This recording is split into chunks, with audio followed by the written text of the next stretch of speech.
সংস্থাপনসকল আজি মই গুৱাহাটী প্লেটফৰ্মৰ পৰা কোকৰাঝাৰ যাব ওলাইছোঁ। ৰাতি 12টা-1টামান বাজিছে।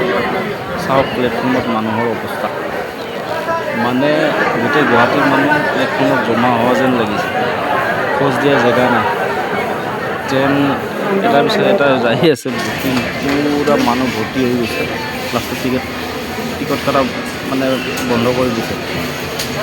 এতিয়া চাওক অৱস্থা।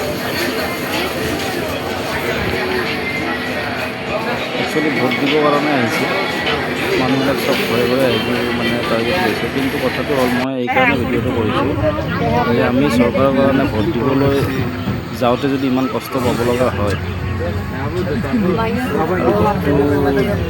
যাই আছোঁ চৰকাৰৰ কাৰণে, চৰকাৰে অলপ সুবিধা দিব লাগিছিলে।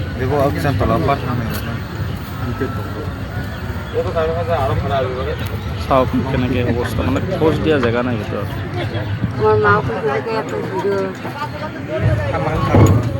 ইমান কষ্ট কৰি যাম, ভোট দিম, তাৰপিছত